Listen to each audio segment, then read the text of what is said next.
बिस्मिल्लाहिर्रहमानिर्रहीम। अस्सलाम वालेकुम दोस्तों, हमारे channel agriculture knowledge and fun की तरफ से हम आपकी खिदमत में हाजिर हैं।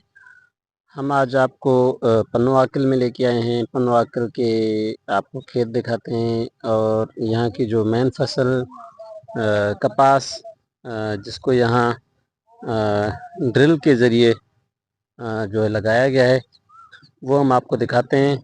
और इस वक्त इस किस्म की फसल जहाँ पे भी मौजूद है, उसमें किस चीज़ की ज़रूरत है और कौन सी मैनेजमेंट करनी चाहिए, उसके मुतालिक आपको बताएंगे। इंशाल्लाह हमारे साथ जुड़िए रहिए। जैसा कि हमने आपको बताया कि हम कपास के खेत में मौजूद हैं और ये कपास ड्रिल के ज़रिए काश्त की गई है। सबसे पहले तो हम इस बात को डिस्कस कर लेते हैं कि जहाँ आपके पास पानी वाफिर मिक़दार में मौजूद है और पानी आपको किसी भी वक्त अवेलेबल हो सकता है बआसानी, तो वहाँ पे आपको भले खालों पे काश्त करनी चाहिए। लेकिन अगर आपके पास पानी की वाराबंदी है, पानी देर देर से आता है, तो वहाँ आप जो है ड्रिल के ज़रिए काश्त कर सकते हैं। क्योंकि ड्रिल काश्त में आपको ये फ़ायदा होता है कि एक बार पानी लगाने के बाद आपकी फसल तकरीबन 1 महीने तक आराम से गुजारा कर लेती है। और उसके बाद जब आपका पानी का जो वाराबंदी वाले हिसाब से जब आपका पानी आ जाए, तो उसको आपको पानी लगा दे।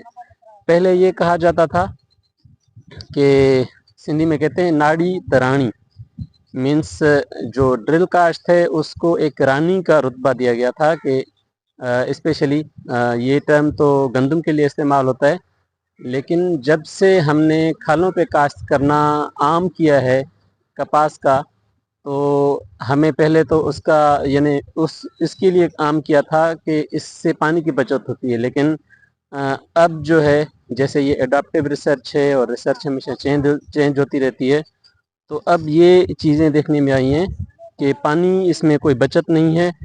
पानी भले थोड़ा कम लगता है, लेकिन इस जो ड्रिल के ज़रिए काश्त है, उसको अगर महीने में एक बार पानी चाहिए होता है, तो आपके खालों वाले फसल को जो है महीने में 4 पानी चाहिए होते हैं अमूमन इस गर्मी के मौसम में।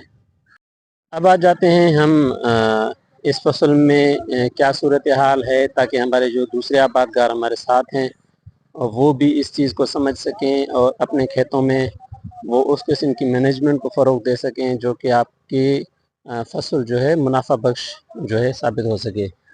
पहली बात तो ये है कि यहाँ पे जो प्लांट स्पेसिंग का वो बहुत काफ़ी मसला है।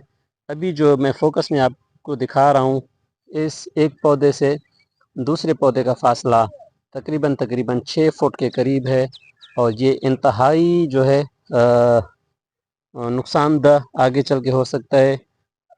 और आगे ये चलते हैं तो यहाँ पे तकरीबन 4 फुट का फासला एक पौधे से दूसरे पौधे का मौजूद है।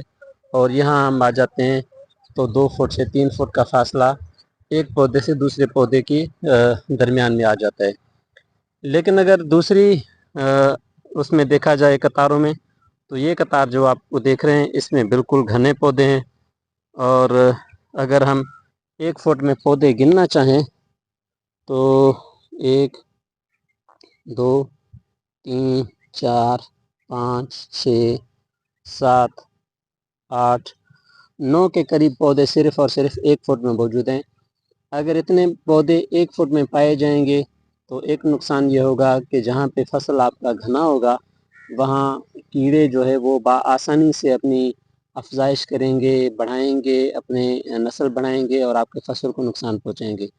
और दूसरी जगह जहाँ आपका फसल जो है प्लांट स्पेसिंग पूरी नहीं है, दूर दूर आपने लगाया हुआ है, तो वहाँ आपका ये नुकसान होगा कि आपके फी एकड़ पौधों की तादाद जब पूरी नहीं होगी, तो आप कभी भी अंदाज़ा नहीं लगा सकते कि आप यानी कभी भी उस फसल को मुनाफा बख्श फसल नहीं कह सकते।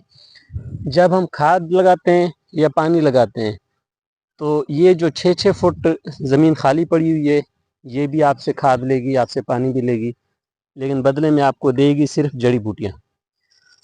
तो इस वक्त अगर आपके पास कोई ऐसा निज़ाम मौजूद है, जैसा कि आजकल हाथ से पौधा निकालने वाली मशीनें, और उसके बाद जो है जहाँ पे खाली जगह है वहाँ पे जैसे हम एक सैपलिंग लगाते हैं, एक हम درخت لگاتے ہیں یا پودے کی چکی لگاتے ہیں اس حساب سے رکھنے کا آپ کے پاس نظام موجود ہے تو جہاں پہ گھنی جگہ ہیں وہاں سے پودے نکالیں، اور جہاں پہ پودے بہت دور دور ہیں تو وہاں پودے لگائیں تاکہ آپ کی فی ایکڑ پودوں کی تعداد پوری ہو سکے۔ ہم آپ کو بتاتے چلیں کہ اگر آپ کے کپاس کے کھیت میں 18 سے 22 ہزار پودے نہیں ہیں تو آپ فی ایکڑ پیداوار کبھی بھی اچھی نہیں لے سکتے، آپ کا خرچہ زیادہ ہوگا اور آپ کا منافع جو ہے کم ہوگا۔ اس وقت سب سے پہلی جو بات ہے اس کھیت کے لیے ریکمنڈیڈ ہے وہ آپ فی ایکڑ پودوں کی تعداد کا اندازہ لگائیں تاکہ آپ کے جو باقی انپٹس ہیں ان کا جو ہے جو خرچ آپ سے ہو رہا ہے وہ مناسب ہو سکے۔ اسی حساب سے آپ زہر کا بھی مناسب استعمال کر سکتے ہیں اور اپنے فصل کو جو ہے وہ صحت مند طریقے سے اگا کے اچھا منافع حاصل کر سکتے ہیں۔ انشاءاللہ اگلی ویڈیو میں آپ کے ساتھ پھر ملاقات ہوتی ہے، تب تک کے لیے اجازت دیجیے، اللہ حافظ۔